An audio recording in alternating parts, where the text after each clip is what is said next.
Okay, good afternoon, ladies and gentlemen, and welcome to our SETI Institute seminar series. So today we are very lucky to have with us Ioana Cozmuta, who works on the other side of the freeway at the NASA Ames Research Center. So I have a very long introduction about Ioana. She's afraid already. So Ioana is a senior research scientist engineer with Science and Technology Corporation. She received a PhD in applied physics from University of Groningen in Netherlands in 2001. Then she got research associate positions at Caltech and Stanford University. Currently, she's the Microgravity and Innovative Strategies lead, supporting the Space Portal and the Emerging Space Office at the NASA Ames Research Center. Her main interest is the development and application of modeling and simulation capability for the innovative commercialization of space. Ioana work specifically aims at identification and consolidation of microgravity benefits from the International Space Station investigations to support key US ground technologies and exploration. Today, Ioana will talk about microgravity, its past, present, and future developments, using specifically the International Space Station as a platform that enables long-term human presence in space and has been challenging us in finding ways to survive in extreme environment while at the same time conducting microgravity experiments. So please join me and welcome Ioana.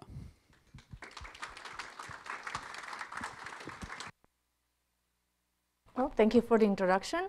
I actually slightly changed the title, and it's really Industrialization of Space, Microgravity-Based Opportunities for Innovation and Commercialization. I figured out that this would resonate with both scientists, but at the same time with the spirit of Silicon Valley, which is where we are. Before starting, though, I really want to thank you for being here and spending your lunch here at SETI. At the same time, I want to thank you, Karen, and all the team here at SETI for the invite and for setting up. And thank you for your attention. And I look forward to the questions at the end. So I will allocate time for questions. So a brief outline so that you can follow me, hopefully my logic throughout the talk. I will briefly go over the study that we've done for the past year and a half in terms of objective, strategy, approach, and findings specifically pertinent to microgravity for commercialization. Why are we bringing this story up?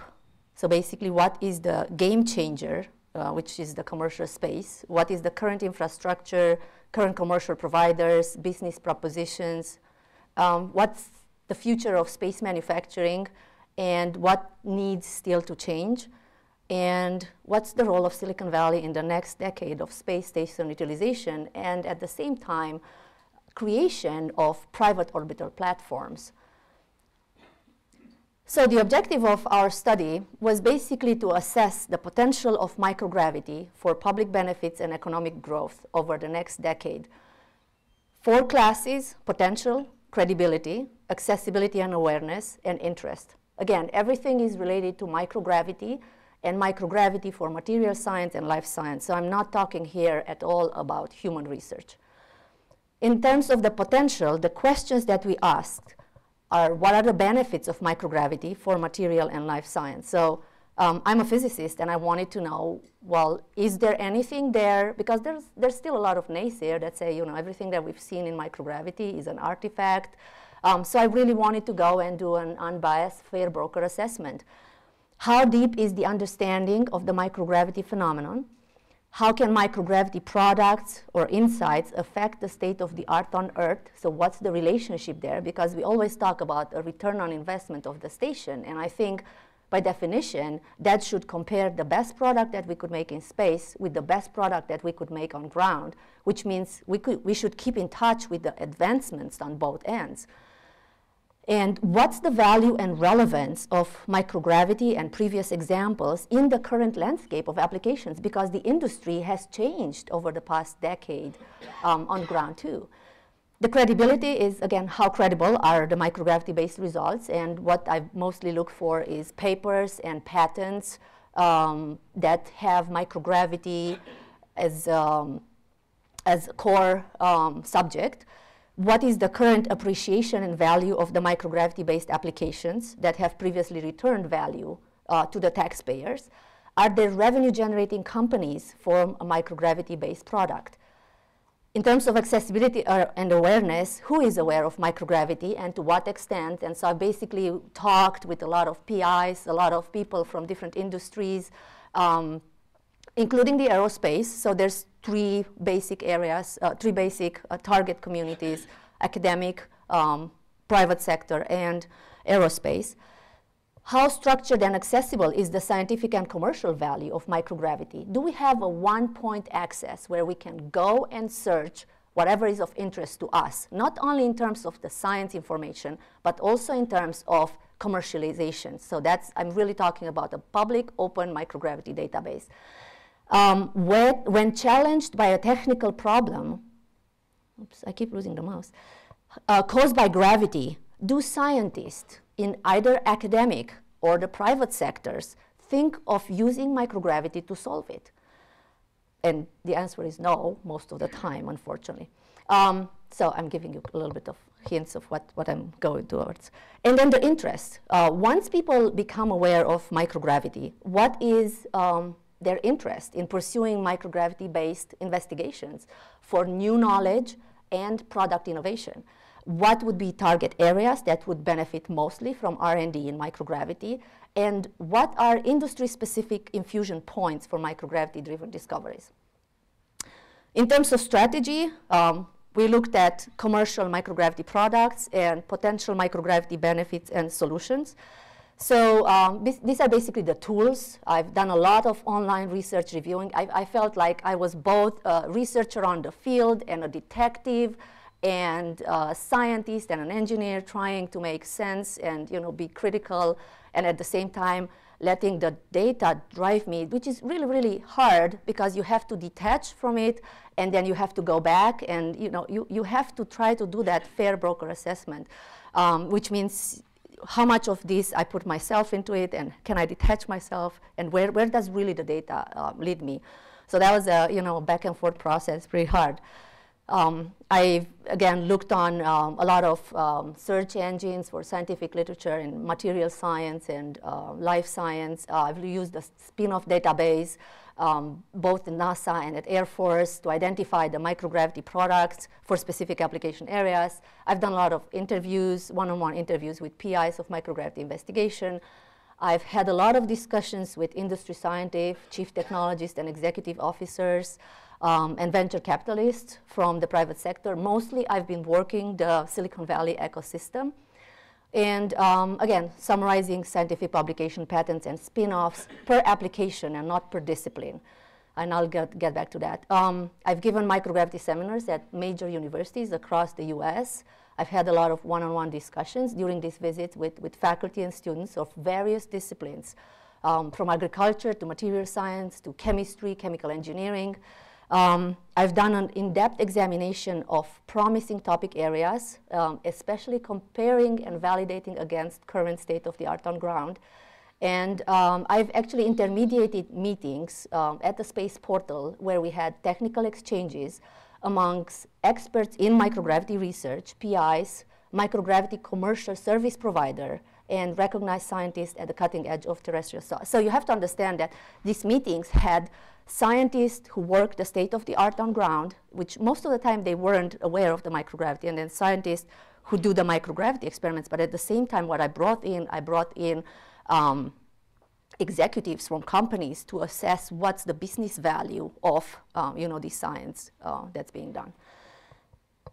So in terms of findings, for exactly the same 4 classes, potential, credibility, accessibility, and awareness and interest, the story is actually better than most think. The fundamental benefits of microgravity are significant. The fundamental hypotheses are sound, and the products from space have evident superior technical performance. In terms of credibility, the skepticism exists, but it can be addressed. The credibility varies, and the successes emerged from the previous NASA investment in microgravity commercialization spin-offs with return on investment are essential to attract commercial interest. We definitely need to go and produce more contemporary examples, since the value of the past successes is depreciating in some cases. So what I'm saying here is the credibility varies. The credibility varies for ground-based experiments as well, or knowledge as well. Different investigations in microgravity are at different level of advancements. Most of the time, these experiments are at an observable level, and some of the times we have been able to gain more insight. But there's more investigations needed in order to exactly identify an observable phenomenon with the hypothesis that we think it underlies it. In terms of accessibility and awareness, the awareness is very low, and the accessible information is also very low. Again, it's a jungle of information, and it's really, really hard to get through it and to identify that traceability and, you know, what is really credible and what is not credible. And because there is significant non-credible information, that sheds bad light on whatever is credible out there as well. And the interest becomes considerable, especially when the correct message is sent out. Basically, the message is, this is the information we have. And we're not trying to sell you a product. We're not trying to force you to use a capability if you don't want to. But please be aware that these are the opportunities. And try to see what's the value of these opportunities for yourself. That's all that we're trying to go about. So because I'm talking about microgravity and commercialization, I thought that, you know, like any good scientist, there should be a reference scale that we can all relate to. And so basically, I decided to put up the TRL scale, and we're all familiar with the technology readiness level, from level 1 to level 9. Now, I know that the TRL stands for technology, but I mean, you can extrapolate this for scientific, you know, any kind of scientific hypothesis out there. And so TRL level 1 being an initial idea and a basic principle that's being observed. TRL level 1 to 4 usually is the development of this idea inside a lab, to a lab prototype. Then we have the intermediate scales, TRL 5 to 6, where we're trying to translate this lab concept into the real world. So this is the simulation prototyping, but expanding the application of this prototype into the real world towards commercialization, because TRL level 7 through 9 is really, you know, manufacturing. So looking into how can I scale this up, how can I manufacture it, how can I translate it into a product in the real world. And the other thing is, we have to be extremely aware that this TRL scale from 1 to 9 is very different for pharmaceutical, for example, versus chemical engineering. So for example, for pharmaceutical, TRL scale translates into clinical studies. Where are you in terms of, you know, an idea going to clinical studies and then having an FDA approval? And we're talking about a completely different measure for chemical engineering. So the two questions, okay, so most of the microgravity-based or space-based applications, and there's a lot of confusion there, because when we talk about commercialization and we show the data out from station, we mix technology developments with microgravity. And so I want to make it very clear that we have a lot of commercial interest that's located at the TRL level on the scale. So that has a lot of private industry, but it's usually technology demonstrations. And so for microgravity, I'm going to show a couple of numbers. For microgravity-driven discoveries and product innovation, currently, you know, that number is very low compared to the technology demonstrations. The other thing is, to me, as I said before, was what should be the industry-specific infusion point for microgravity-related discoveries? Sometimes it's really in the early phase. Sometimes it could just help developing the next generation of a lab prototype. It really is very different as it is for different industries. And at the same time, I'm also trying to bring in here microgravity but and tie it with reverse engineering. So a lot of the time we as scientists, we get very excited about an idea and we think, oh, this would be an awesome product out in the real world, and we go and we make the product, and then we have a hard time selling it because we haven't done the customer survey and what is really the real market potential of this idea. So it's not that the idea wasn't valuable, it's just people were not aware of it, so they were not prepared to buy it when the product came out. So there's a lot of trend in industry looking at reverse engineering. What would people like to buy? And so, for example, in terms of space, I can tell you that people would like to buy something that has a touch of space in it. And so can we use this reverse engineering to go back and make products with a touch of space in it? And what kind of products with a touch of space in it can we make? So going into a little bit more data in terms of potential and credibility, the story is better than most think.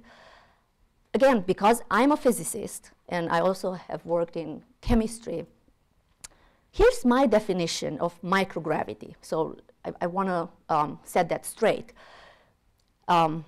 Gravity, to me, is another physical parameter of a system. Up to now, we've been developing a database of information on Earth. And usually when we talk about a system, we talk about pressure, temperature dependence of the properties of the systems or the observables of that system. Well, all those correspond to a 1G database. When we go in space and on the International Space Station, the gravity vector is basically 10 to minus 6 G, which is why we call it microgravity. And so all the experiments on the International Space Station are basically our attempt to build a database for a different value of gravity. It's 10 to minus G. And so that's another physical parameter describing a system. The other definition or the other aspect of it is when the force of gravity is removed from a system, other forces like surface tension and capillary forces that on ground are lost in the noise become predominant, and they drive a completely different system dynamics. And the other point I want to leave you with is that if you try to compare microgravity with when humanity discovered low temperatures and what that meant in terms of breakthroughs and innovation, I think microgravity could be compared to that. So in terms of material science, we're really looking inside the atomic structures of materials. We're really looking into sedimentation effects. So whenever we have a combination of components of different densities that we mix them, on ground we observed sedimentation and solute buildup. We don't have that in microgravity. We also do not have convection. So most of the transports inside the materials are diffusion driven. The other thing, so I was talking about the atomic structure. Because of this lack of sedimentation, lack of convection, what we see is that we have control now over the defects, so we can make defect-free material.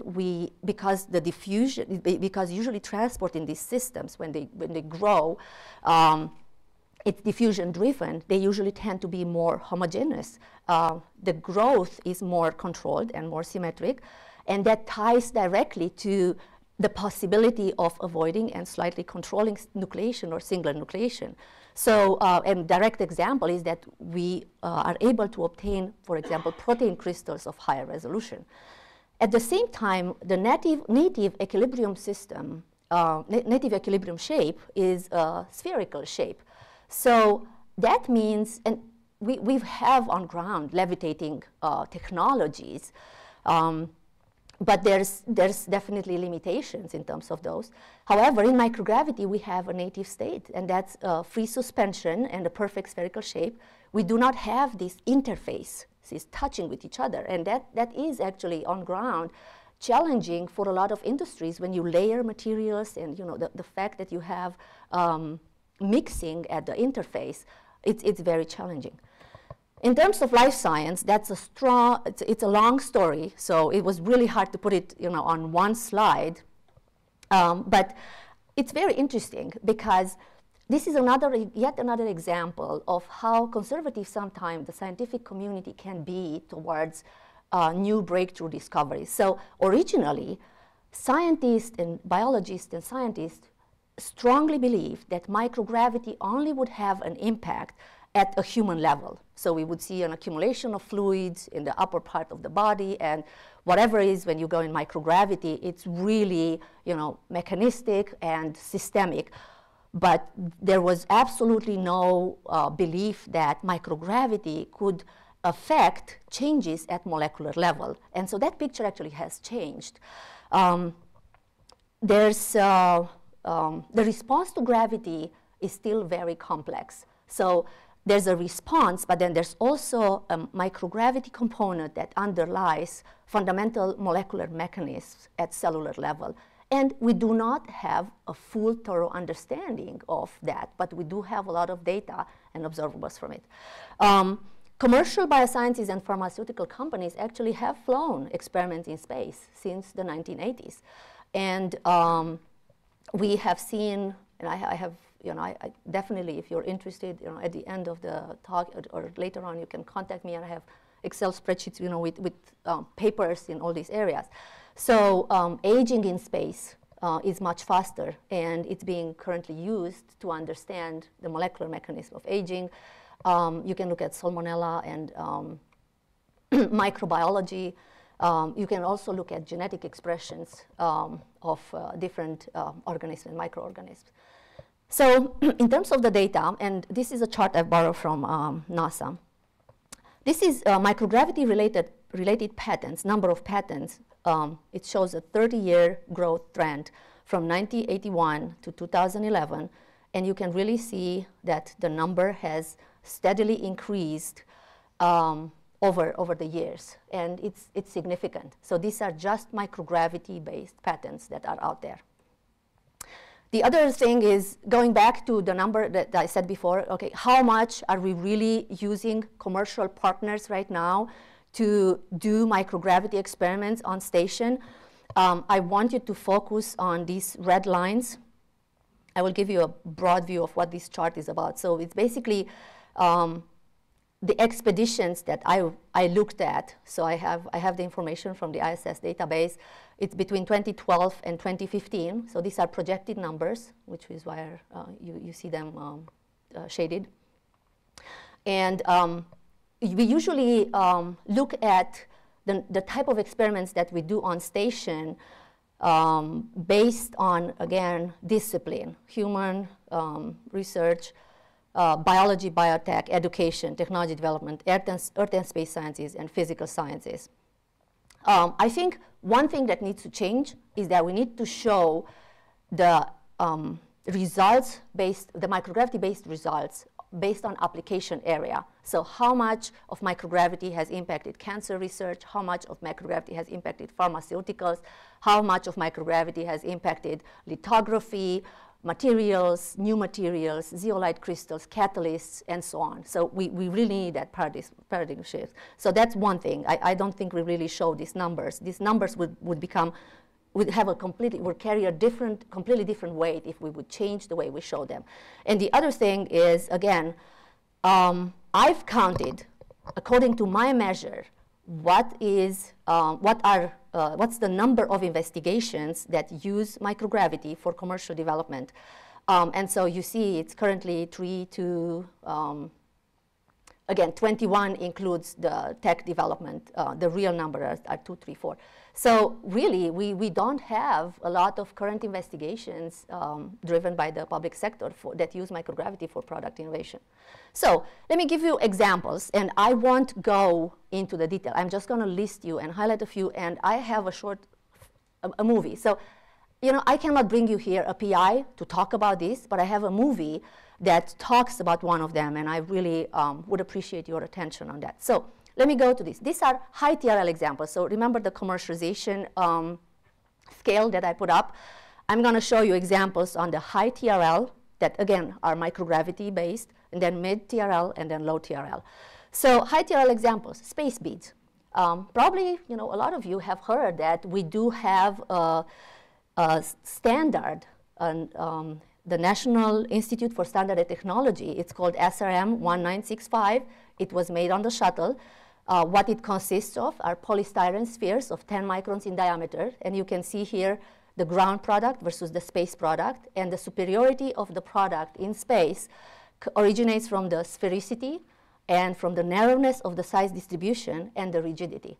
Now, are we going to make a lot of money out of this if we go and make more space beads? Not necessarily, but think of it from the perspective of cancer research. We're looking at targeted treatments.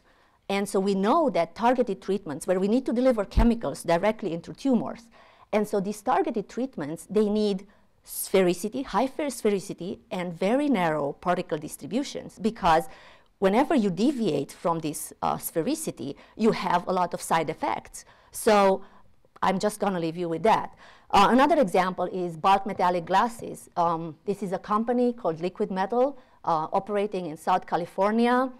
The advantage of microgravity, so metallic glasses have been around. The challenge on ground was to make them in bulk, and that comes from microgravity experiments on the space shuttle. So that helped develop the bulk, which opened up then access to the higher TRL scale. We can now scale it up and we can manufacture it. So you can really see that this is the experiment and going to the bulk version and then making a metallic hinge from that. So, and you can feel free to Google liquid metal. Semiconductor crystals, thermal diffusion coefficient, capillary flow. Sometimes the product from microgravity is knowledge, and it's significant knowledge that's being used then back on ground for, to support different industries. Microencapsulation, and this is the movie I'm gonna show you about. And the company that is making revenue out of microencapsulation is Nuvio Therapeutics, and the clinical trials they've entered in 2012. So let me show you the movie, and hopefully it will work. And that will give me a break in talking. This morning we have some news about developments resulting from a space station science experiment that began more than 11 years ago. The Microencapsulation Electrostatic Processing System, or MEPS, was recently cited by International Space Station Chief Scientist Dr. Julie Robinson as #1 on her list of the top 10 research results on the space station during its first 15 years in space. That was a space station science experiment that flew during Expedition 5. Well, today, the company that licensed the MEPS technology for use in cancer treatments is moving toward human clinical trials in the treatment of breast cancer. Joining us today is Dr. Dennis Morrison, a former JSC scientist who is the principal investigator on the MEPS. He is now a vice president with Nuvio Therapeutics, the company that I referred to. Start by telling us what it was you were looking to achieve when you started the MEPS research on the station in 2002. Sure, Pat. The tendency for therapy in cancer treatment now is to go to what's called focal therapy, to try to put a focus on the tumor itself instead of having to expose the body to all the treatment therapies. So for radiation, it's a matter of focusing the radiation.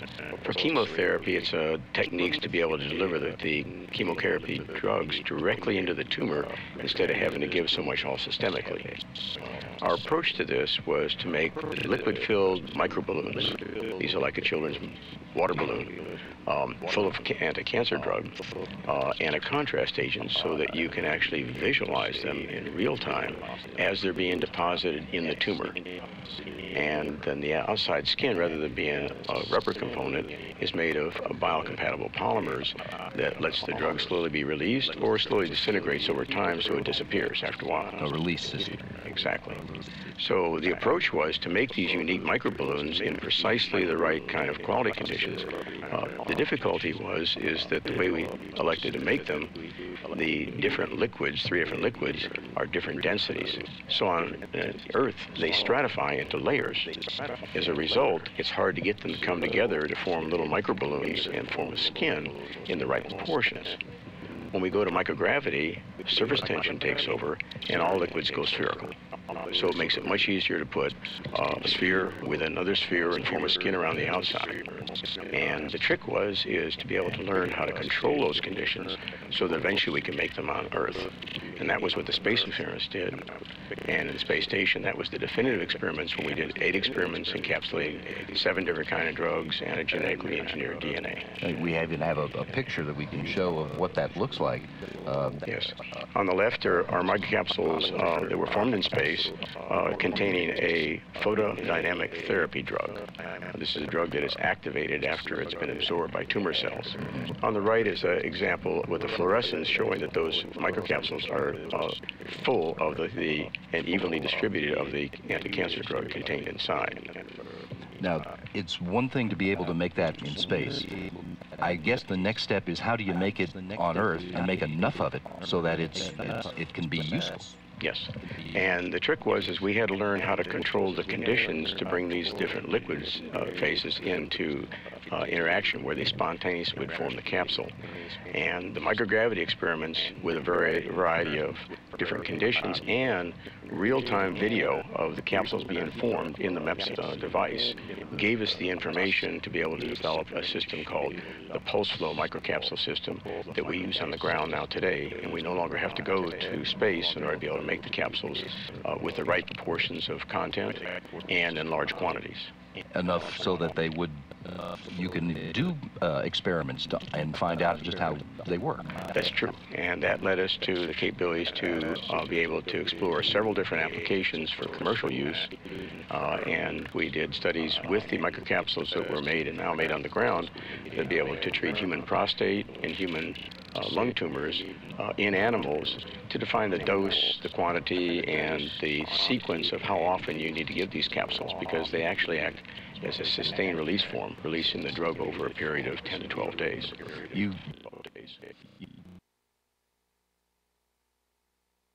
This video here, I'm more than happy to share the link so you can look at all of it. And I'm going to move into the examples for the TRL, for the intermediate TRL scale. So ZB-Land optical fibers, these are exotic glasses, and I have a chart after that discussing a little bit in more details. 3D tissues and tumor growth, zeolite crystals, field-directed colloidal and nanoparticle self-assemblies. This week issue of Chemical Engineering newsletters has on it lithography pattern that uses exactly molecular self-assemblies. And so this ties directly into that. And there's actually investigators currently running particle self-assemblies under pulsating magnetic field in microgravity to assess the correlation between the length of these patterns and the microgravity environment. So ZB-Land, going back to the optical fiber, exotic fibers, this underlie the whole area of photonics, which again has picked up over the past decade. We haven't even considered photonics 10 years ago, and now we're talking about mid-IR lasers and whatever photonics underlies. So what are these exotic glasses? And by the way, all the telecommunication industry and everything that enables communication between us has resorts right now to silica-based materials because those were readily available when we needed them. So exotic glasses actually is a new class of glasses with higher quality. When you talk about the physical properties of these systems, you talk about attenuation versus bandwidth. Silica falls sometimes somewhere on the, I think the best optical transmission is about 20 decibel per kilometer for 2 microns. What we're talking about exotic glasses is a broad optical transmission window from 0.3 microns to 7 microns in the IR. So it really opens up all that the IR bandwidth. And the theoretical loss of ZB-Land is 0.001 dB per kilometer. So that's really about 100 times better than silica fibers. The microgravity benefits, and you can really see here. So what we do is we basically take a preform. At this point, we take a preform from Earth, we melt it, and then we pull it. And you can really see here the initial part from the preform that's being pulled. And this is the product from Earth, and this is when it's being pulled in microgravity. So it's like I said, the appearance of the product is obvious. The microgravity suppresses the effect of nucleation and crystallization, and directly, which are directly underlying attenuation and then open up these broadband properties. There is no limit to the length that can be produced in space without need to adjust payload size. And about 1 pound of preform would produce 8 kilometers of Ziegler fibers. And we looked at what's the selling price of these fibers on ground. Again, there's different kinds of exotic glasses and so on. So we took a nominal selling price range and we extrapolated it. And we got, without amortization costs, about 175,000 to $1 million per kilometer. So a return on investment of 90 to 300 times. And so you can also see the application that such a new material would enable anything from remote sensing, mid-IR lasers, thermal imaging, laser spectroscopy, image fiber bundles. So for those of you who are chemists out there, we all know that molecules emit in the IR. So we talk about IR spectra, and this is really a technology that enables capturing vibrational spectra of molecule with high accuracy, and with the application then that feed through. So in terms of the low TRL examples, I'm listing here DNA ball bearings, DNA 3D self-assemblies, nanoclays, light-sensitive membrane proteins, ultra-thin coatings. So in terms of the light-sensitive membrane proteins, there's a lot of interest recently in studying neural systems and diseases like Parkinson and Huntington. And crystallization of membrane proteins with high resolution is extremely important in trying to get a better understanding and of how these diseases are, the dynamics or the underlying mechanism, and also possibly coming up with therapies. In terms of the DNA 3D self-assemblies, that's a very interesting story. So I happen to know Professor Ned Seaman, who is one of the founders of molecular self-assemblies. He's looking in playing around with branched DNA and trying to form circuits. And what is of interest to him is to crystallize and confirm that this branched DNA connect where he thinks they connect. So we actually put in touch Ned Seaman with Professor Larry DeLucas, who's the one, the PI in microgravity, who's running this taking a lot of proteins into space for crystallization. And we actually, in 9 months, we took DNA crystals into space. They're currently right now on the ISS. This is one example that's dear to my heart, and it's really non-traditional. It ties into customer products, and it's what I call the most romantic space experiment. In the space shuttle era, the International Fragrance and Flavors, the IFF Institute, has taken into space rose. And it has to be a mini rose because it had to fit in a payload. So the only one that's small and it also has a very strong fragrance is what's called the overnight sensation.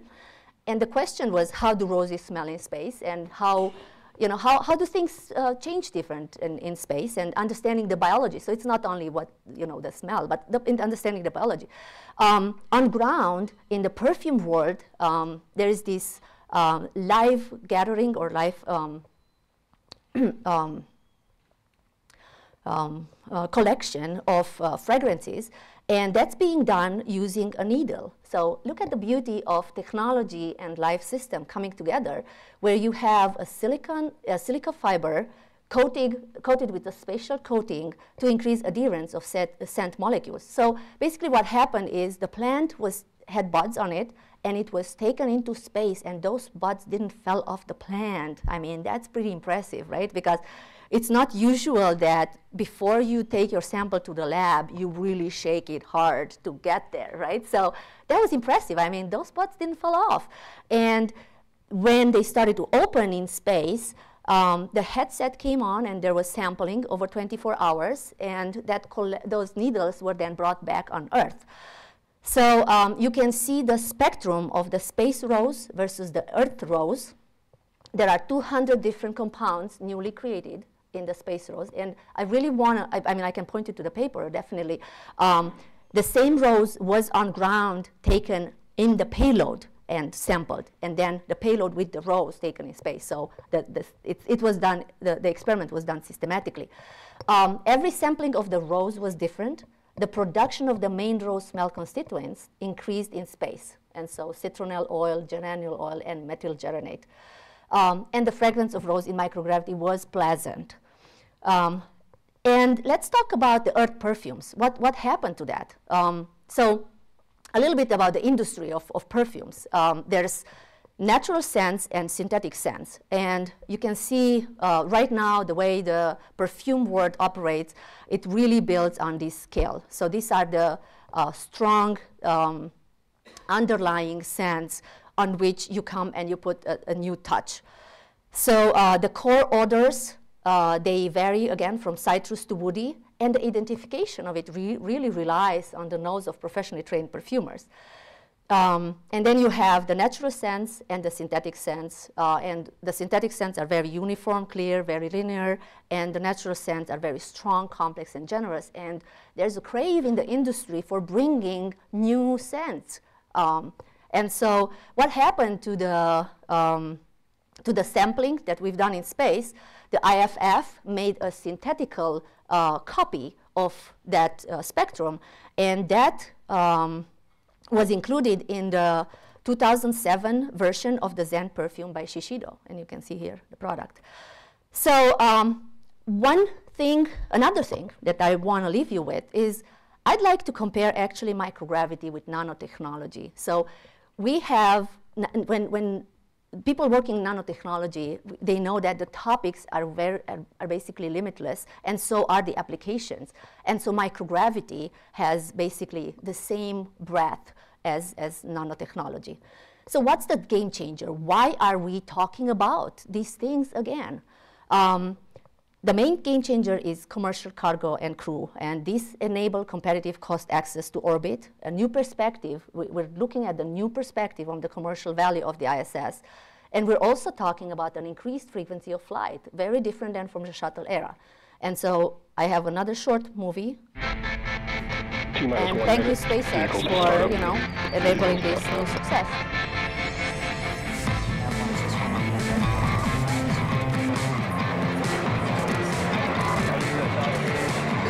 Final go, no go, pull for launch. All stations respond to pull. Just one is go. CC1 is go. It's our first go. Nav1 is go. And ND's go. 3, 2, 1.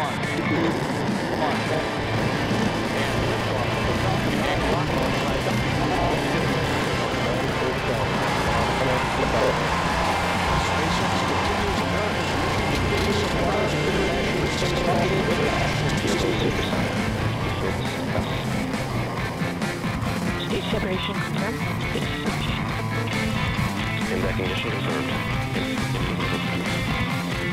All stations, MB mission A, successful diving at 9 cents, 6 to the right of 9, and right of.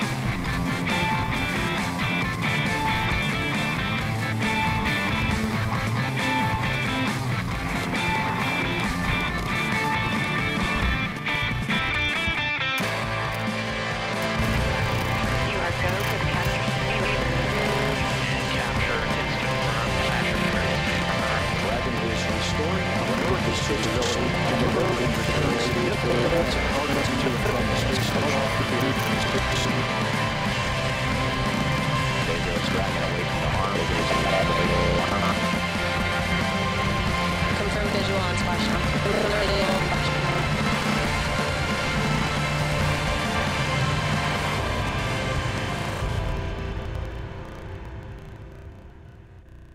And I am not paid by SpaceX to advertise for them. But we have to understand that this is right now the only capability, the only US capability to take us to the space station. That's one thing, cargo. And the other thing is we're really doing this thing in space. We do have this access to space, which again opens up the story of space manufacturing. There's a book out there that was published in 1973, The Third Industrial Revolution, as old as I am. And yet we haven't made it happen. We didn't make it happen because it was expensive. The frequency of flight was very, very low.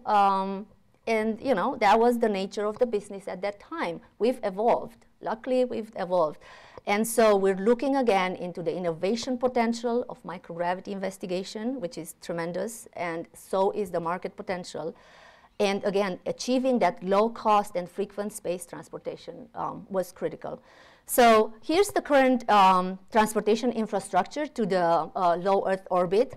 And we're always talking about this in terms of up mass capability and down mass capability. And I'm really listing both cargo and manned internationally. So ATV is the European vehicle, HTV is the Japanese one, SpaceX, Dragon, and Cygnus Orbital, these are both US-based. We have to understand that both ATV and HTV, and so is Cygnus, they can take cargo to the station, but they burn upon re-entry. So the only one that's able to return samples right now out of all this list is SpaceX, Dragon. The only manned capability is Soyuz, and that's owned by the Russians. In terms of, again, and so that's what I'm saying, in terms of down mass and landing capability, we have for cargo, we have SpaceX, and in terms of manned is Soyuz. And the bulk mass return from ISS is about 3 times a year. So if you look at the flights manifest, with, again, they're open public, open to the public, it's about 3 times a year. So what are other business propositions out there? Cases. The Center for Advancement of Science in Space is the sole US National Lab manager, the sole manager of the US National Laboratory. And their business proposition right now is if you qualify with an idea, you can submit either respond to the RFPs, or submit an unsolicited proposal. They will integrate your hardware and take it up and down to the station at no cost. Nanoracks is in the private out there. You want to buy your own experiment into space, go contact them, and they're gonna do business with you. Dragon Lab is a free flyer that SpaceX is hoping to put on orbit, and they're really looking into serious utilization for it. Again, this is a separate unmanned free flying microgravity laboratory. And here's the way I see us developing the transportation infrastructure. We have to sit down and talk about the future of different platforms on orbit.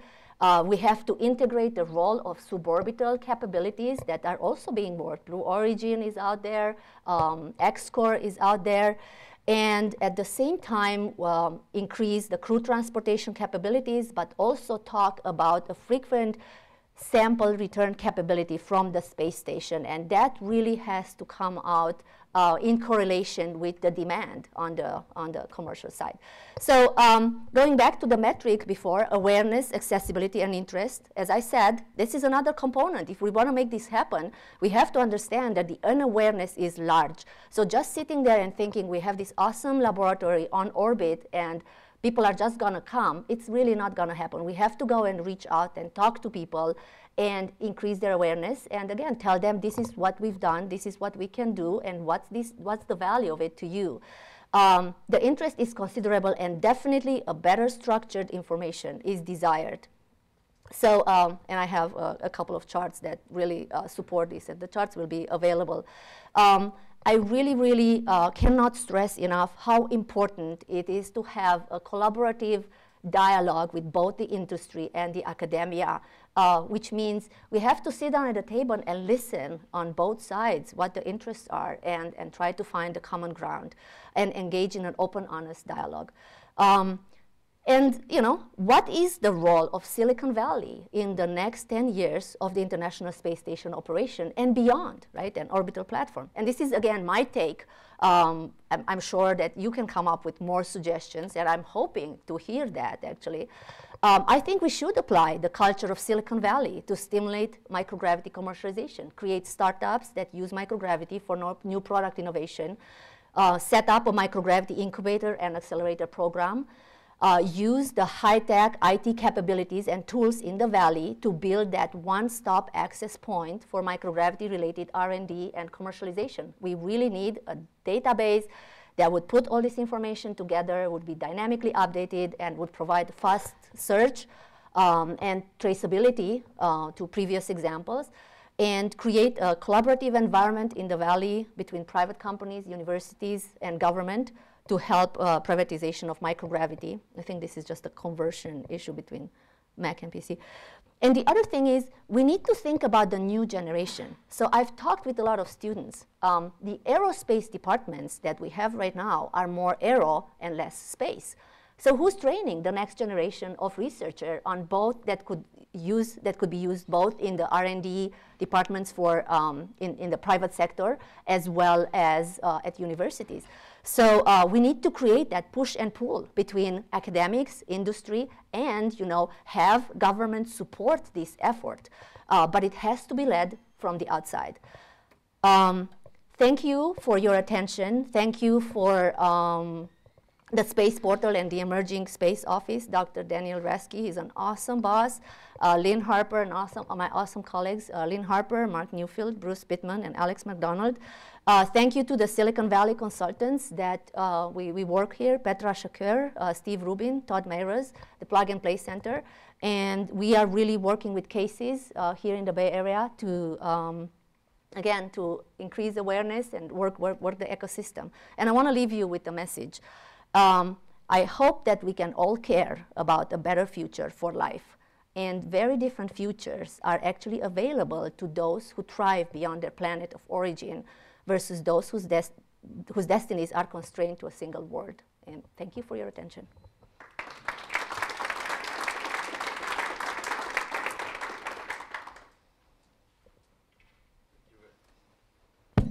Thank you very much, Ioana. Very good talk. I have a lot of questions, but I think I'm going to have a meeting with you after. So yep. I have one brief question. You show a lot of projects with different TRL. Mm-hmm. Let's anticipate, what will be for you the first real long-term commercial application of microgravity? In which area? If you don't want to tell me exactly which one, but what's your prediction? There could be several of them. What would be the easiest one, considering the landscape of SpaceX now having flights and maybe offering new flight, and suborbital program having 15 minutes of microgravity? So what will be, just define easy. Define easy. Because it has to come, right? I mean, it's not a one-side view, right? So do you want an example, again, for commercial products? I think we should go for a space perfume. I think we should go and grow plants in microgravity and go and create new fragrances. And I mean, we could just stick one of these needles out in a suborbital flight and gather the smell of the exoatmosphere and bring that back.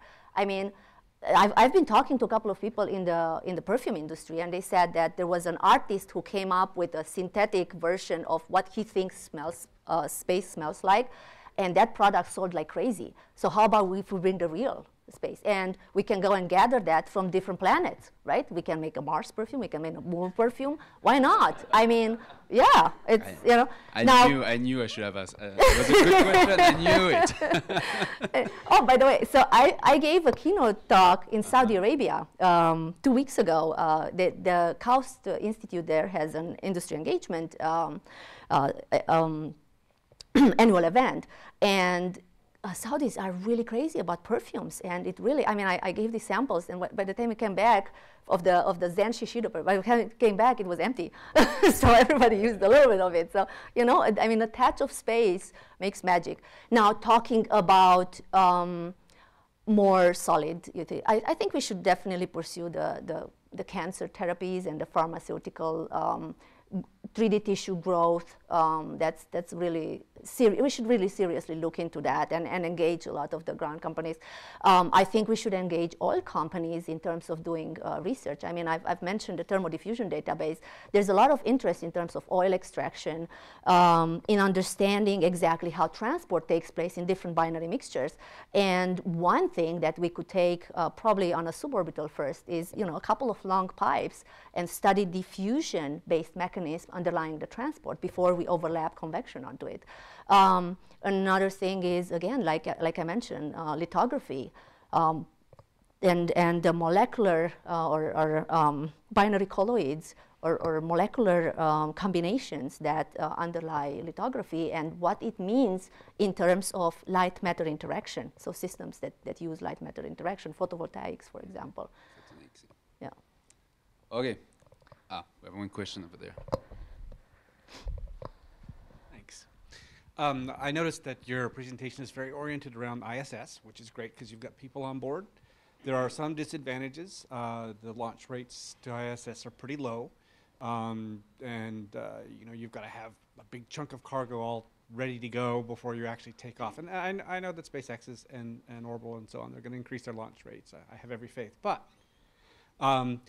have you studied the possibility of nanosat-based research, you know, automated research labs that might be able to have a higher launch rate, a lower cost, things like that? I haven't talked a lot with nanosat. I think there's a lot of people working that horse already. I'm more than happy to talk about it. What my hope is, yes, you know, this is focused on ISS, but I'm really hoping that we'll see orbital platforms emerging. I think we should definitely look into nanosats, but also the aspect of can we return samples from these nanosats? I think that's an important aspect, and whether we bring them back from nanosats initially or, you know, from orbital platforms.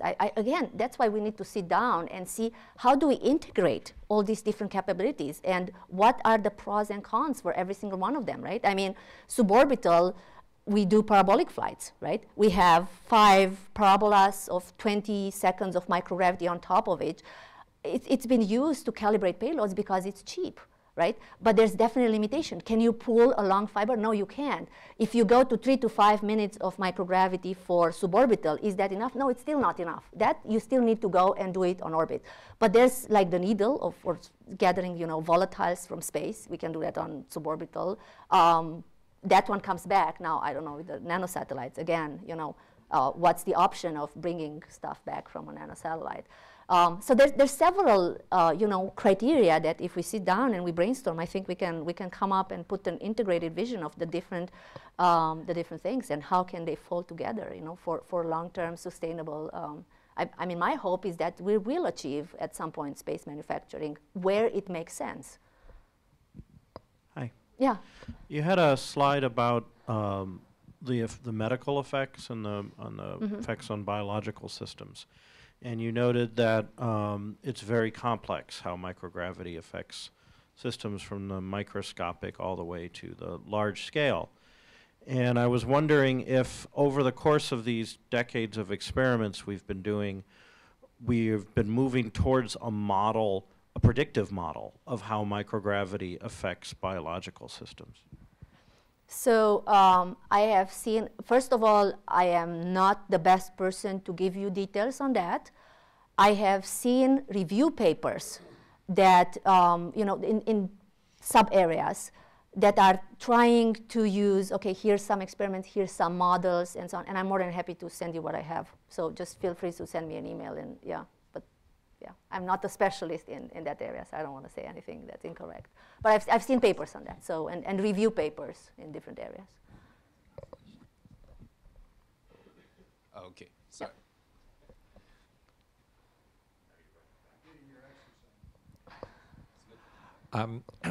So this new database that'll have zero microgravity data seems like one end of a continuum, 1G on Earth, close to 0G in space. What about some kind of rotating space platform that would have any G you want to dial in?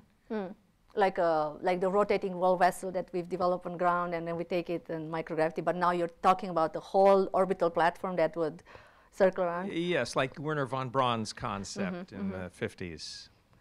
I mean, is there any interest in fractional G? I don't know. It's a good question. I'll keep an open mind on that, but I don't know. I haven't thought about it. Probably, you know, again, we can add it to the, you know, one of the parameters that we should think about, and, you know, where is its place? What are its advantages? And I don't know. I know hyper-G, you know, yeah. Yeah. Yeah, no, definitely. I mean, again, there's a whole spectrum, right, from 0 to whatever you want to go on the other end. And the range of Gs, what do we want to do with them? What are the different capabilities? I don't think we really went and structured. From the ground height, the problem with that is lots of vibration. Whereas you can spin something in space at 1,000 Gs and have no vibration. That's a good point. Let's do that. To follow up on a couple of points, actually. One is on your chart for access to and from. You didn't have the protons listed for cargo, I noticed, on your charts. Yeah, you're right. Right, yeah. I think that's an edit, because I used to have it there. So, yeah, not an unintended no, edit. That's fine. Yeah, I'm not insulted by the fact that you left it off. I'm just pointing it out. Didn't it fail? The last launch failed? Yeah. Okay. So maybe it not for space was station. an unconscious, edit thing. I'm sorry. Yeah. Building on the comment about large-scale organisms, humans, cows, horses, things like that, and the effect of microgravity. One of the things that we've done is we understand how organisms like us function in 1G. We understand how we function if we're ill or have issues in 1G. But we don't understand in general. We've tried deliberately not to study effects when the system is breaking down in the microgravity environment. We always make sure we're healthy when we're up there. And it'd be interesting to see if we can understand that kind of effect and where that might go. So there are actually immunity studies on ISS. I've seen that. But they're cellular level in general. Yeah. Well, I'm talking about a whole system reaction to that. Yeah. Again, I'm less familiar with the human research area. I haven't really looked into that. I'm mostly looking at the material science and then the life science. I think if a Nobel Prize is going to come, it'll be in medicine. I agree. And it'll be through that I kind agree. of The interaction. potential for innovation and breakthrough discoveries from microgravity, yeah, good. And the final comment, I guess, is one of the impediments has always been, I was the first chief scientist for space station, so I have a feeling for this, and that is reflights. The way science works, we go up, we do the experiments, and then often that just raises more questions and we have to follow up. Mm-hmm. And the reflight opportunities in history have been traditionally extremely poor.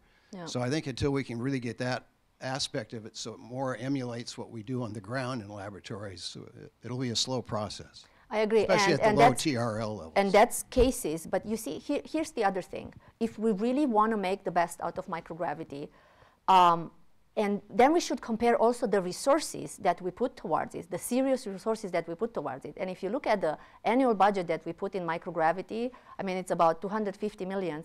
And you remember I compared microgravity with nanotechnology? The annual budget for nanotechnology is $1.5 billion. So if we're serious about it, we should devote the resources and we should let people do, and we should listen to the people of what they need in order to accomplish that. I totally agree that there should be more fundamental science done in microgravity to understand how is exactly microgravity changing a system behavior versus Earth. I don't think we have that fundamental understanding, but we do have to allocate corresponding resources for that. So, yeah.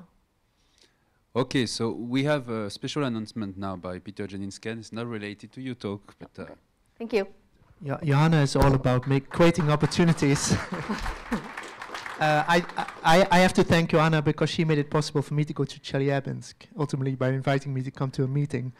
But the reason I want to stand up is that this coming Friday, just after midnight, make sure you go outside, to a dark area and look up at the sky, because there is the possibility that we may be seeing a very nice meteor shower. It's a unique event. There is a comet called 29P Linear, which is making the closest approach of any comet since 1983 Iris-Raki-Alcock.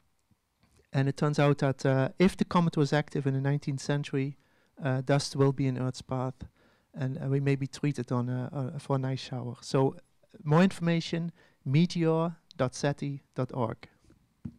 Okay, thank you, Peter. Okay, so sorry, Ioana, that's a bit disorganized today, but this is a kind of a present from us, from the SETI Institute, so just make sure you don't forget about us when you go to the International Space Station. Thank you again for your Oh, thank you. I really hope to go there one day, actually. So, okay. Thanks a lot for you, too. This is the cup I'm going to take with me. Thank you so much, too. Thank you. Thanks.